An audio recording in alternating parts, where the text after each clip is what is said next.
नमस्कार बच्चों, आज हम आपको औपचारिक व अनौपचारिक पत्र राइट करने के लिए देंगे और उनके बारे में कुछ एक्सप्लेन भी करेंगे। फॉर्मेट आपको बता दिया था। फॉर्मेट को हिंदी में प्रारूप बोलते हैं। पत्रों का प्रारूप कैसे होता है। अनौपचारिक पत्र में से एक हम पत्र लेते हैं शुभकामना का।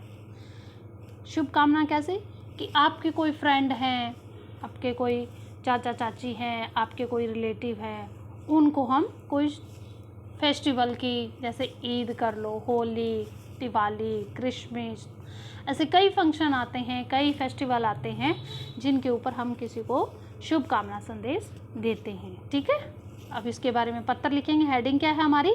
सहेली को ईद की शुभकामनाएं देते हुए पत्र। और वॉइस क्या लिखेंगे?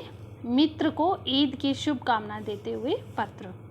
परीक्षा भवन, नई दिल्ली, दिनांक लिखोगे, जो भी डेट आपको दी जाए। आपको कल की डेट में वर्क दिया जा रहा है तो कल की डेट में आप राइट करोगे। प्रिय, आपके जो दोस्त या सहेली जो भी है उसका नाम है सस्नेह नमस्ते। बहुत दिनों से न तो तुमने कोई फ़ोन किया है, न ही कोई पत्र भेजा है। क्या बात है, सब खैरियत तो है? खैरियत यानी सभी ठीक तो है? इन दिनों रमज़ान का महीना चल रहा है। ईद के बारे में बात की गई है तो रमज़ान का महीने के बारे में बात करेंगे। और जल्दी ही ईद आने वाली है।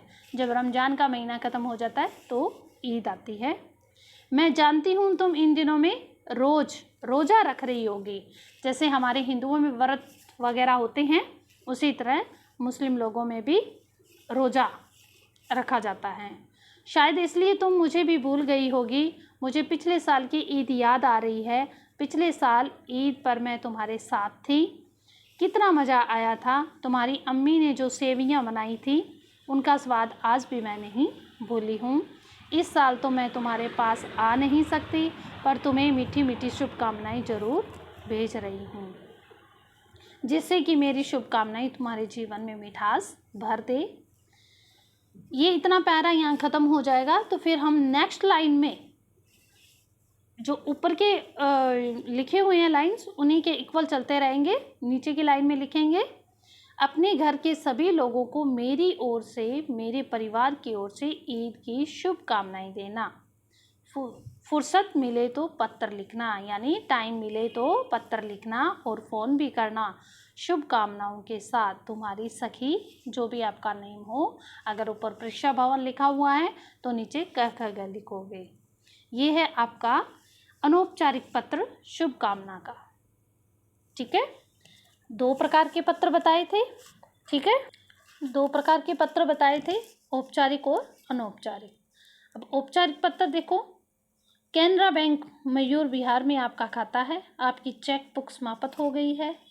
नई बैंक से बुक मंगवाने के लिए कैनरा बैंक के प्रबंधक को पत्र लिखेंगे। प्रबंधक कौन होता है? मैनेजर। DDA फ्लैट, एबसा नगर। ये जो DDA फ्लैट लिखा हुआ है ये एड्रेस है। आप यहाँ कोई भी एड्रेस नोट कर सकते हैं अपना।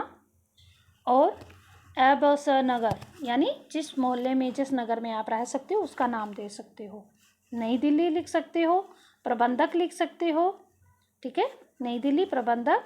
कैनरा बैंक किसको लिख रहे हो? प्रबंधक महोदय को, मैनेजर महोदय को। तो प्रबंधक कैनरा बैंक।